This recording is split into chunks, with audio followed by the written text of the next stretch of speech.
Hello, and welcome back to Mystery of Rathe. The following is a hero story of Bravo, the original Guardian hero from Welcome to Rathe.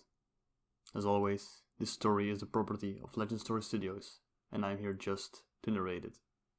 This particular story was written by Nicola Price, with illustrations from M.J. Fedesio and coloring by Cindy Woe. You can always find the written story at the Flesh and Blood TCG website, or through the link in the description. And now, please, enjoy the Bravo hero story. Once a land of fables, Aria was disconnected from the rest of Rathe, protected from the conflicts and troubles that plagued the rest of the world. Its people were well cared for by a plentiful land, nurtured by the energy of the flow. As the landscape changed, shaped by the passage of the flow, the transformation shaped the people of Aria as well. Its cheerful and carefree people have cultivated a culture rich in music, entertainment, and celebration. However, in recent times the flow has become increasingly unstable, and a growing number of outsiders are entering Aria.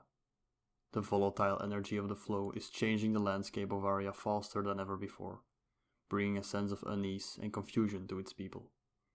Amongst the uncertainty and disquiet, the traditions and festivals of Aria have become more important than ever, bringing a measure of peace to the hearts of the people.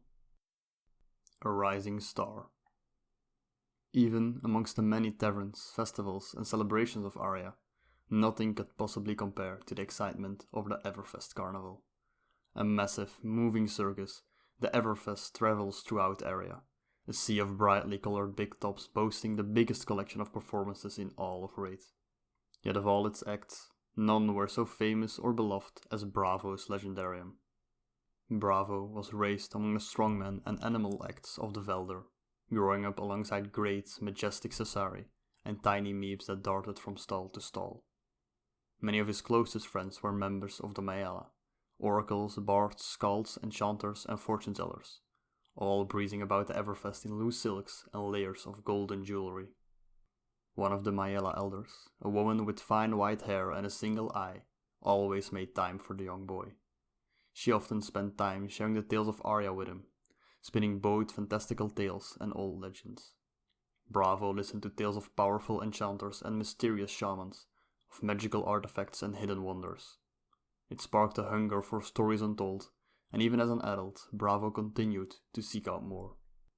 One day, when he was 18 years old, Bravo decided to perform one of the old legends within the carnival, bringing it to life upon the stage. Joined by a bard, 2 strongmen, and an enchantress, he recreated one of Aria's most beloved tales, the legend of Magnus the Vigilant. The performances quickly became a staple of the Everfest, transforming into the Legendarium.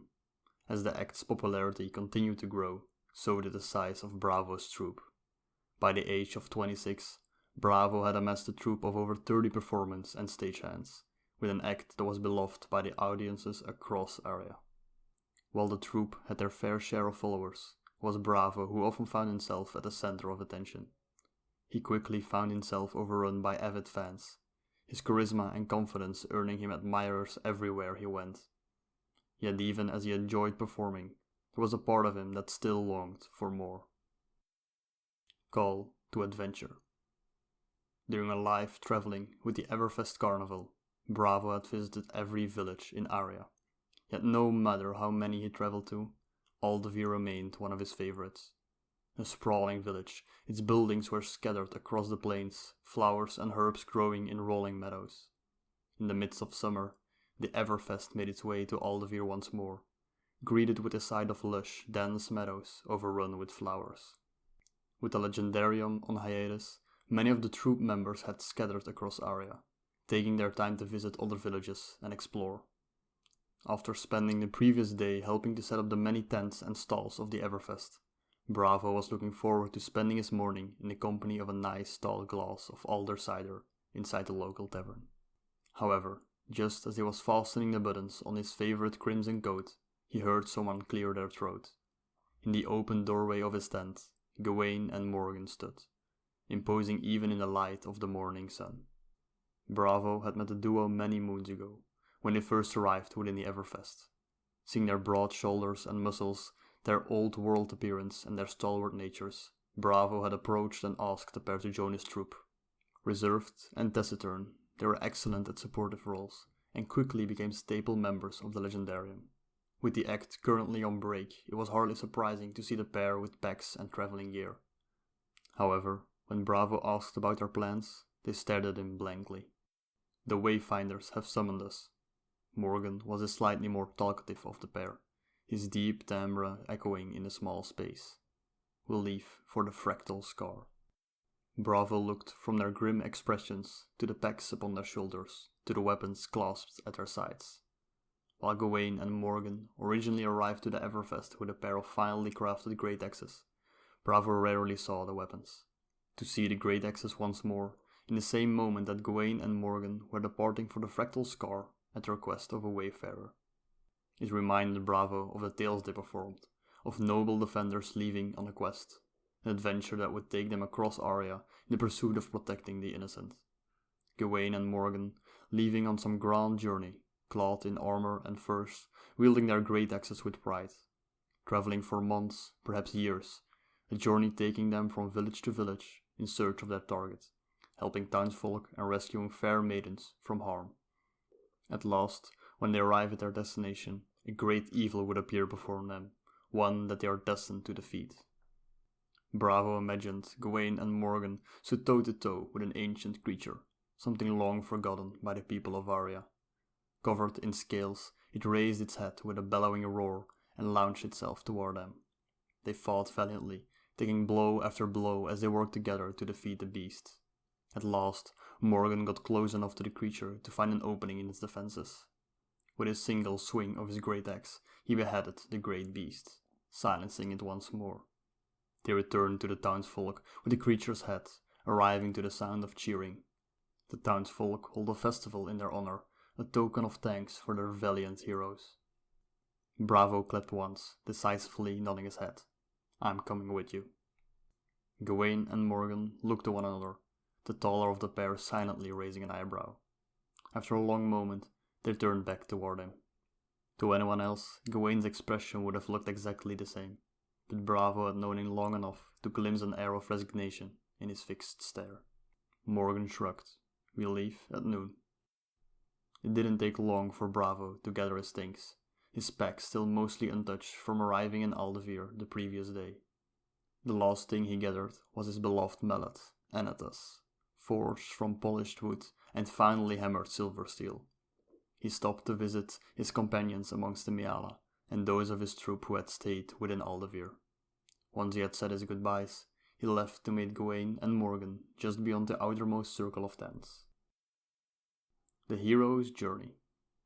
The trio began their journey across Aria, making their way toward the massive crystalline cliffs of the Fractal Scar. The long days and balmy evenings of midsummer allowed them to spend more hours traveling during the day, spending their nights sleeping beneath the gentle light of the stars. The towns they passed through were more than happy to give them a place to rest, gifting them fruit, bottles of ale, and loaves of fresh bread for them to take on their journey. While travelers were common across Aria, the trio encountered more travelers than usual heading in the same direction as themselves. Mysterious individuals that seemed out of place amongst the quiet, peaceful villages. An enchantress garbed in fine, iridescent silks, a strong man wearing simple stage armor, a wayfarer dressed in verdant broadcloth and worn brown leathers, a young woman with pale hair dressed entirely in Takeo fur, a giant of a man wearing a massive horned helm, and all of them traveling toward the Fractal Scar. However, as they grew closer to their destination, the atmosphere began to change. The towns and villages they visited seemed a little quieter.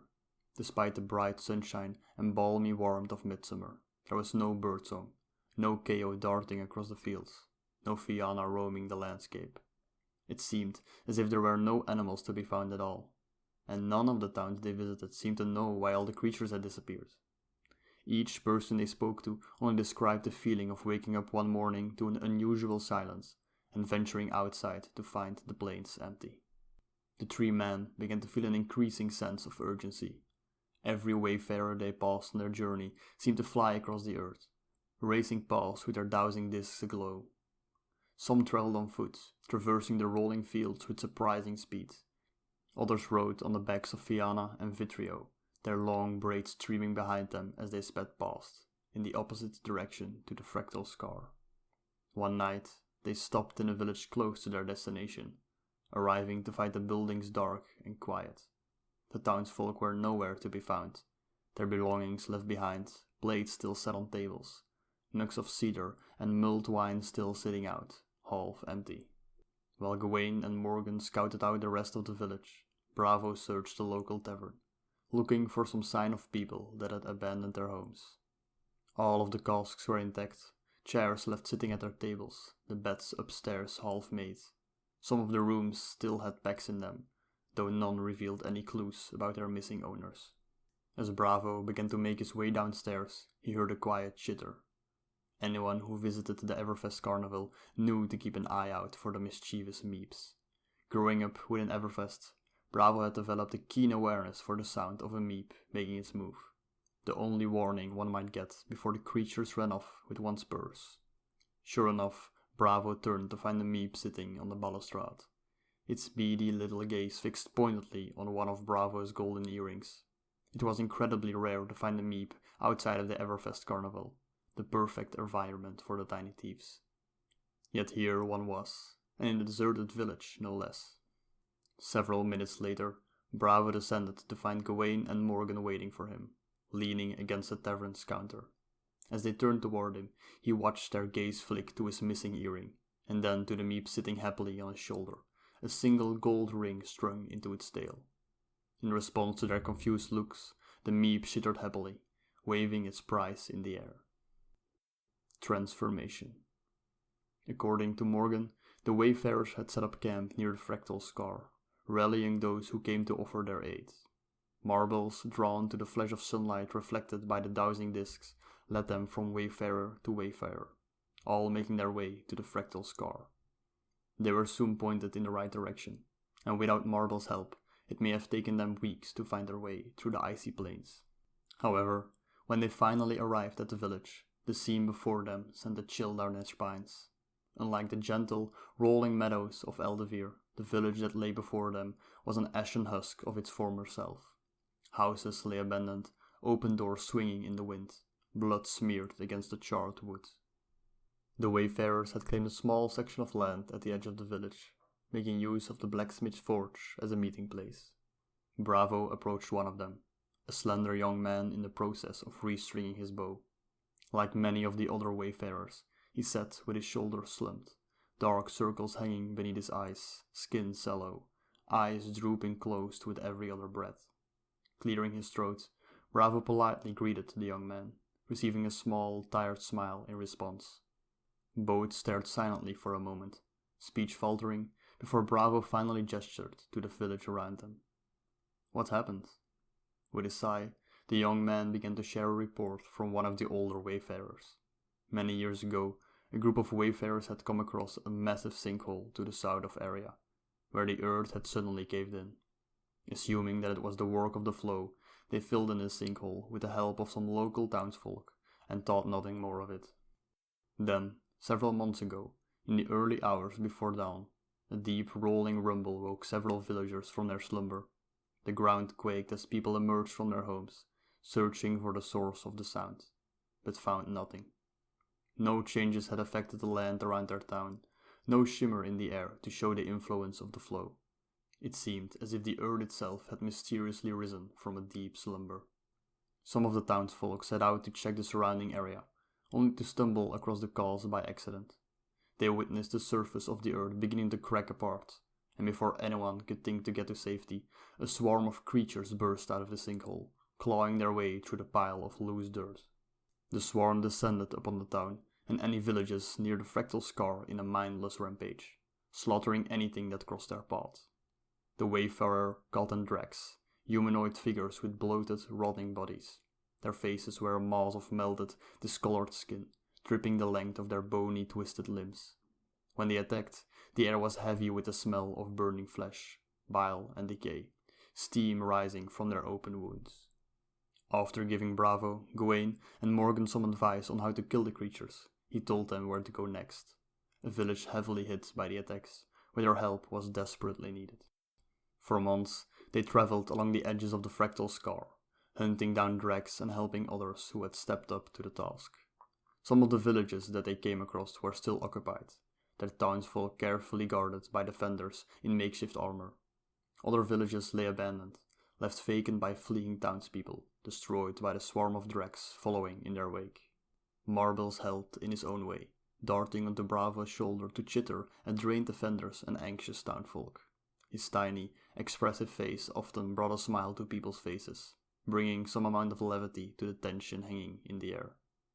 Even as his heart grew weary, Bravo began to grow accustomed to the new way of life, learning to use Anatas for true battle. Hunting dregs alongside Gawain and Morgan, Bravo developed skills necessary to keep himself alive and eliminate the creatures that threatened his home. Final battle. The trio were making their way back to the Wayfarer's base, seeking another quest, when they received word of a large swarm of dregs traveling further into Arya. A call went out to anyone within range, asking them to gather at a nearby valley. The trio immediately changed course and made their way to the meeting point, arriving to find a small crowd preparing themselves for battle. Even to one who had grown up in the Everfest carnival, the collection of people gathered in the valley were mysterious and unfamiliar. Makeshift armor, worn leathers, faded silks, and mended linen were worn alongside ancient helms and layers of golden jewelry. Some looked as if they had stepped straight out of an act in the Everfest, others as if they just emerged from the tavern for the first time in months. Yet all of them were prepared to fight, weapons at the ready, from bows to great axes, hammers to daggers, enchantments to potions and poisons. The defender at the head of the valley, a towering man dressed in a patchwork collection of various pieces of armor, called everyone to arms. Those gathered leapt into action, following him over the hill and toward the village to face the swarm. A massive group of dregs milled about the buildings, eerily silent as they moved. Some of them dragged chains behind them, still attached to manacles around their neck. Others had scraps of torn fabric hanging from their skin, or clutched at pieces of armor and leather. One had a human hand clasped in its claw, still wearing a strange metallic gauntlet on what remained of its forearm. As the battle cry went up, the swarm turned towards the commotion. The dregs were faster than Bravo had expected, moving quickly despite their bent and twisted limbs. The pungent smell of decay filled the air, thick and cloying, building at the back of his throat until it burned. Swinging Anatas overhead, he slammed the hammer into a drag's skull, sending it colliding into the earth. Turning on his heel, he caught another in the temple before it could sink its claws into him. One of the larger dregs towered over him, a snarl escaping from somewhere behind the mass of melted skin covering its face. As it lunged toward him, he stumbled, and couldn't raise Anatas in time to stop it from tearing into his arm. Out of the corner of his eye, he caught a glimpse of another drag advancing, its mouth hanging partially open as it threw itself forward. In that instant, Bravo suddenly felt the world tilt sideways, and a number of things happened in quick succession. A sharp pain burst to life behind his eyes, almost blinding him. The world took on a bright, hazy glare, and a natural heat coursing through his veins.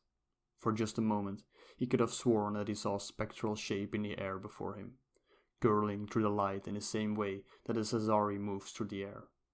That same iridescent light called up his arm, charging through the polished wood of Anatas. The hammer shimmered, and a rainbow of colors burst forth, radiant and shining. Instinctually, he swung Anatas in a wide arc, and the mallet collided with the bottom of the drag's jaw. Its skull immediately exploded, fragments of bone dropping to the grass at its feet. Bravo charged at the other drag on his left, taking its head off its shoulders with a single swing and a sickening liquid crunch. Gawain and Morgan appeared in the midst of the fray, joining him on either side, their great axes a flash of silver in his peripheral vision. Drag after drag collapsed to the ground, bodies dropping to encircle Bravo as he made short work of the creatures around him. Every swing sent another drag slamming into the earth, bones cracking beneath the force of every hammer strike. Before long, the last drag fell, leaving the village silent as every person present slowly turned to look at their surroundings. A cheer sounded through the valley, ringing between the buildings as everyone gathered themselves, pleased to see their companions still standing. Gawain and Morgan turned toward Bravo, mostly unharmed, relief and pride coloring their usual deadpan expressions. In the coming days, they helped to search the hills for any remaining drags, but with the majority of the forest dealt with, it seemed as if peace would reign once more. Some of the townsfolk even began to return to their original homes, as defenders helped to set up protective measures and begin repairs. Bravo spent most of his time with the villagers, talking with the townsfolk and putting on short performances alongside Gawain and Morgan. Many of those present recognized him from the Everfest carnival, and he soon found himself the star of the show once more. While the villages had only just begun the long road to recovery, they put on a festival to celebrate their victory, making Bravo one of their honored guests. He stopped to talk to each person and wanted to offer their gratitude, accepting their kind words with a smile and a wink. After many months away from their home, Bravo and his companions finally decided to return to the Everfest carnival. Saying their goodbyes, they began to make their way north, marbles in tow. Homecoming. The entire troop was waiting for them when they arrived, welcoming them home with wide smiles and no small amount of celebration. The legendarian's bard, Mikael, was bursting with new ideas, launching into a report of all new stories he'd learned while in the Milesian Rangers. Meanwhile, Marbles emerged from Bravo's pack, greeting the troop with an excited chitter. While he was happy to see his family and friends once more, it felt strange to return to the Everfest after spending so many months away. Even as he greeted his troop, his mind drifted back to the battles and the creatures they faced, the happiness expressed by each villager as they finally returned home. He had heard wayfarers speak of unusual changes in the flow, and one had hinted that the drags were not the only threat to Arya. Change was coming rapidly, and the events at the Fractal Scar were only the beginning. Bravo would not lose the Everfest to creatures like the drags, and he would not let it be destroyed, like the barren villages that they had come across in their travels. He vowed to find a way to protect the Everfest Carnival, and all the other villages and towns that they visited across Arya. As Bravo greeted his companions, following them into the sea of tents with a broad grin, a single figure remained near the edge of the tents, an old woman, dressed in the loose silks and woven fabrics of the oracles, her golden jewelry marking her as one of the Mayala. Her single eye gleamed as she watched Bravo leave, a small smile tugging at the corners of her lips. At last it is time. The Guardian shall return once more.